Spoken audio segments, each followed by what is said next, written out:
Panganjali. Om Swastiastu. Om Swastiastu.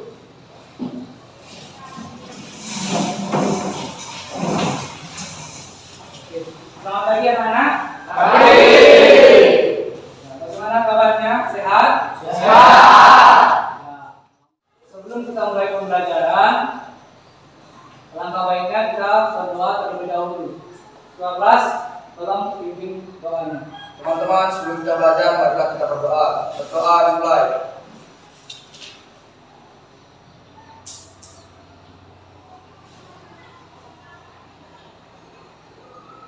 Doa selesai.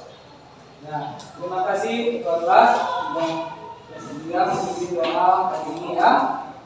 Nah, anak-anak, sebelum Bapak lanjut, Bapak akan tanyakan kehadiran kalian. Bagaimana? Ada yang tidak hadir? Sekretaris? Siapa? Atas nama siapa? Bersama Aditya dengan keterangan sakit. Keterangan sakit. Dari kapan dia sakit? Baru hari ini, Pak. Baik. Boleh kalian doakan ya agar Aditya cepat sehat dan bisa bersekolah bersama-sama kalian lagi ya. Baik. Anak-anak, kemarin kita sudah belajar teks eksposisi. Ya, ada yang masih ingat? Masih, Pak. Oke, silakan Tina. Apa pengertian dari teks eksposisi? Teks eksposisi adalah sebuah teks yang berisi informasi dan pengetahuan yang dimuat secara singkat dan padat. Bagus. Ada juga ciri-cirinya. Siapa yang masih ingat ciri-cirinya? Apa coba? Ciri teks eksposisi yaitu 1. Penjelasan pokok persoalan secara objektif, tidak ada unsur subjektif dan emosional. 2. Gaya penulisan informatif. 3. Teks memuat fakta. Iya. Nah, itulah ciri-ciri dari teks eksposisi. Kemarin kita akan melanjutkan pembelajaran teks eksposisi, yaitu tentang struktur dan kebahasaan teks eksposisi ya.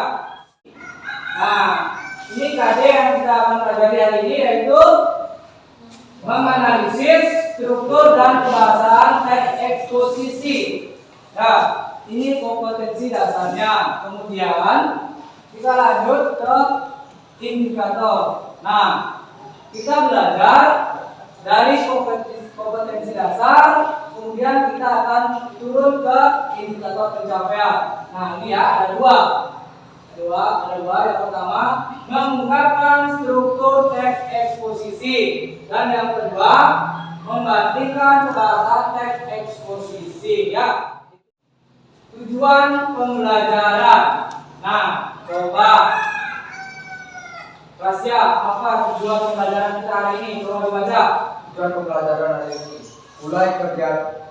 melalui kegiatan pembelajaran dengan pendekatan saintifik dengan model pembelajaran discovery, peserta didik dapat menemukan struktur aspek kebahasaan tentang eksposisi, membandingkan struktur dan aspek kebahasaan dengan rasa ingin tahu, responsif dan tanggung jawab selama proses pembelajaran, dan sikap jujur, percaya diri serta pantang menyerah.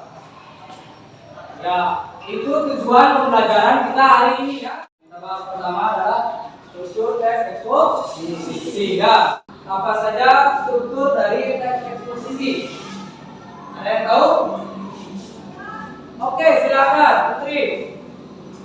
Tesis atau pendapat, argumentasi, dan penegasan ulang. Ya, ada 3 ya.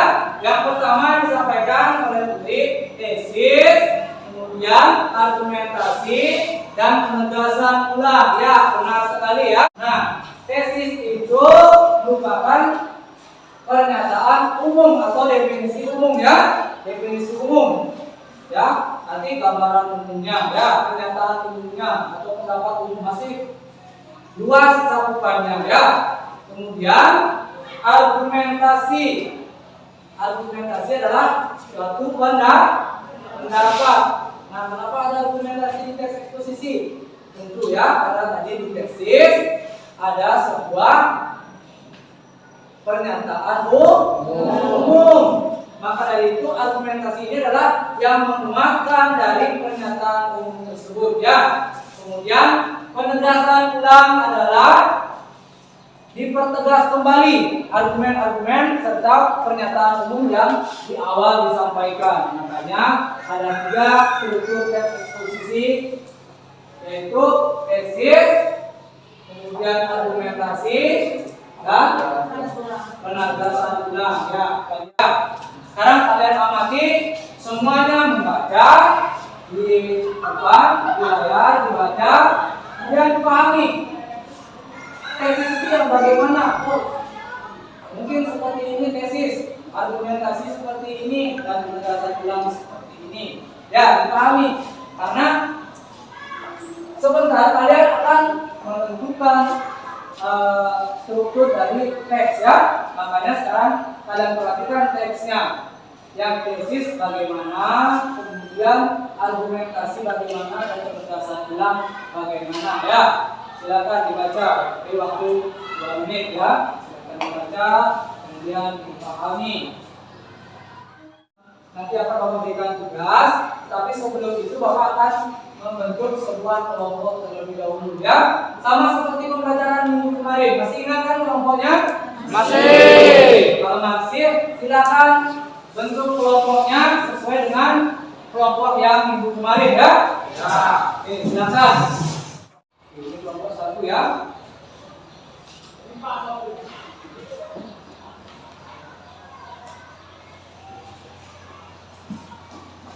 Kelompok 2.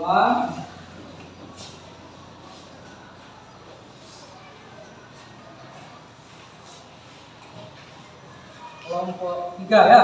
Ya.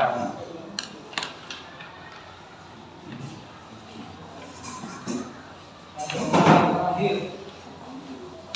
Kelompok 4 ya. Tiga.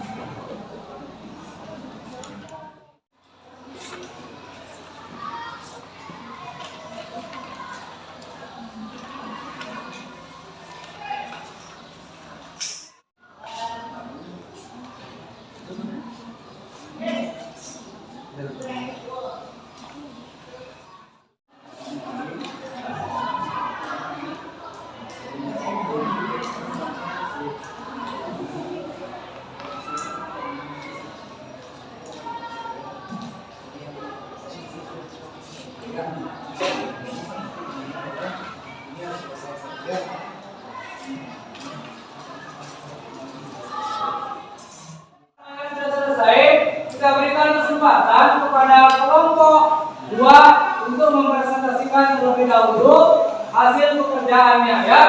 Silakan kelompok 2. Nah, yang lainnya biar menyimak ya. Teks upaya melestarikan lingkungan hidup. Tesis atau pernyataan pendapat. Kerusakan lingkungan hidup dan efeknya terus berlangsung dan terjadi, manusia cenderung untuk menangisi nasibnya.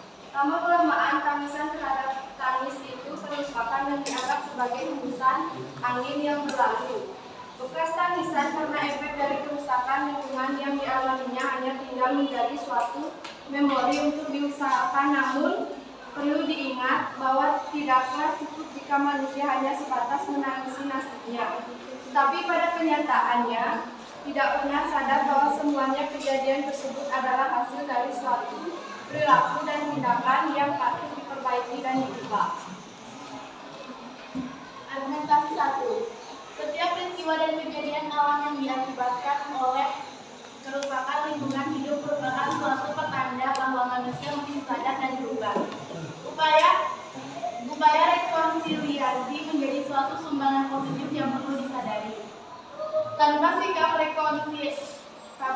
rekonsiliasi, kejadian-kejadian alam sebagai akibat kerusakan lingkungan hidup hanya akan menjadi langganan yang terus-menerus dialami. Argumentasi 2. Usaha manusia untuk selalu menghindarkan diri dari akibat kerusakan lingkungan hidup tersebut hendaknya bukan dipahami sebagai suatu kenyamanan saja, akan tetapi justru usaha itu menjadi titik tolak untuk memulai suatu perubahan.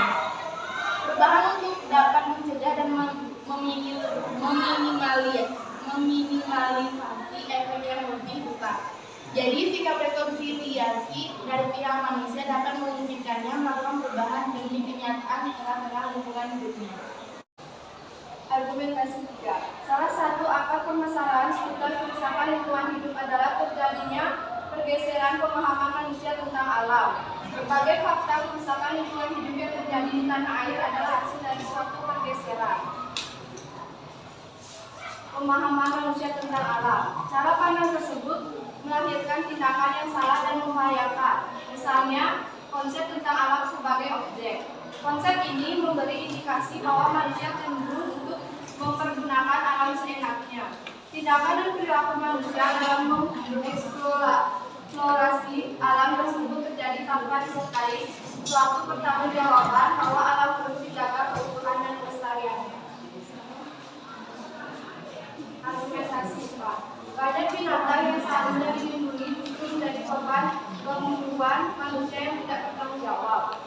Pembalakan liar yang terjadi pun tak dapat dibendung lagi. Pencemaran tanah dan air sudah menjadi kebiasaan yang terus dilakukan. Polusi udara sudah tidak disadari bahwa di dalamnya terdapat kandungan toksin yang membahayakan. Jadi, alam merupakan objek yang terus-menerus dieksploitasi dan dipergunakan manusia. Penjelasan ulang. Berdasarkan kenyataan demikian, diperlukan suatu perubahan konsep baru. Konsep yang dimaksud adalah melihat alam sebagai subjek. Konsep alam sebagai subjek berarti manusia dalam mempergunakan alam membutuhkan kesadaran dan rasa bertanggung jawab. Di sini seharusnya manusia dalam hidupnya dapat menghargai dan menggunakan alam secara efektif dan bijaksana. Misalnya orang Papua memahami alam sebagai ibu yang memberi kehidupan. Oleh karena itu, tindakan merusak lingkungan secara tidak langsung telah merusak kehidupan itu. Sekian presentasi kami. Jika ada kurang dalam pengucapan mohon dimaklumi. Terima kasih. Oke, terima kasih. Terima kasih kelompok 2 sudah bersedia mempresentasikan terlebih dahulu hasilnya. Nah, sini ada kelompok 1, 3, dan 4. Apakah ada dari pekerjaan kalian yang berbeda dengan kelompok 2? Ada? Silakan kelompok 4. Perbedaannya yang kami dapatkan yaitu di argumentasi. Kami mendapatkan 5 argumentasi contohnya. Ya, tadi kelompok 2 benar mendapatkan argumentasi yang 4. Iya. Ya, tetapi kelompok 4 mendapatkan argumentasi ada 5. Silakan kelompok 2, di mana argumentasi yang mana telah dilewati oleh kelompok 2. Silakan perbedaannya disampaikan. Argumentasi kerusakan lingkungan hidup dan efeknya terus berlangsung dan terjadi.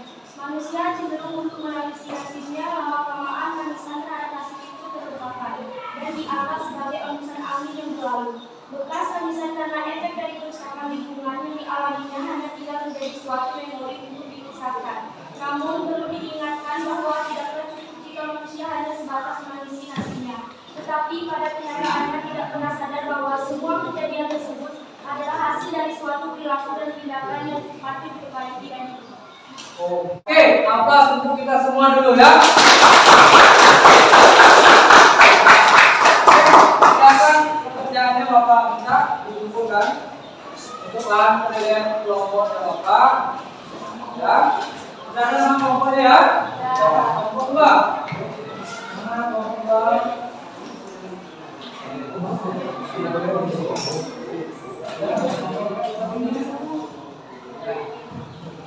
Kelompok 3 dikumpul ya. Oke, 4.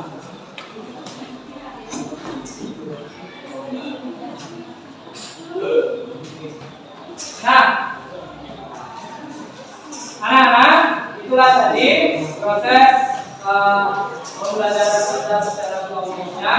Bapak pilihnya sudah tempatnya Bapak pegang dan Bapak akan memberikan nilai nanti setelah pembelajarannya. Nah, apa apa kesimpulan pembelajaran kita hari ini? Ada yang bisa? Ya, Pak. Oke, bagus sekali Roy ya. Kesimpulannya adalah pembelajaran itu tentang struktur teks eksposisi, 1. Tesis, 2. Argumentasi, 3. Penjelasan ulang. Terus Serta unsur kebahasaan dari teks eksposisi yaitu 1. Istilah, 2. Adjektiva, 3. afiksasi, 4. verba, 5. pronomia, 6. konjungsi. oke, tepuk tangan dulu ya. Nah, anak-anak, itulah pembelajaran kita hari ini yang dapat kita simpulkan, yaitu tentang struktur teks eksposisi, kedua pembahasan teks eksposisi ya. Kemudian yang pertama struktur terdiri dari 3, apa semua? Tesis, argumen, dan penjelasan ulang. Nah, untuk bahasanya ada 6 ya. Yang pertama, istilah, adjektiva, afiksasi, verba, pronomina, konjungsi. Ya, itulah ya tadi ya. Nah, anak-anak, itulah tadi pembelajaran kita tentang struktur dan pembahasan teks eksposisi. Nah, pertemuan berikutnya masih dalam pertemuan tentang teks eksposisi, tetapi sudah akan membuat ya. Hari ini kita menentukan strukturnya, menemukan strukturnya. Kalian sudah mengetahui ada 3 struktur, tesis, argumen, dan penjelasan ulang. Nah, ini di depan hari Senin lagi dapat ya? Ya.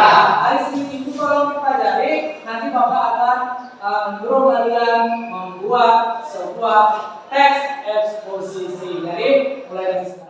Oke, silakan semua kelas dipimpin tadi dibuka dengan doa, maka ditutup dengan doa. Silakan semua kelas. Teman-teman, marilah kita berdoa. Berdoa dimulai.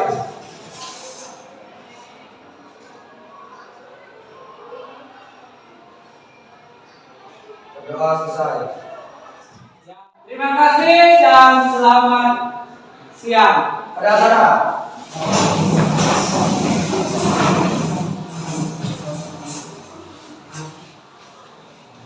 Rama Santi.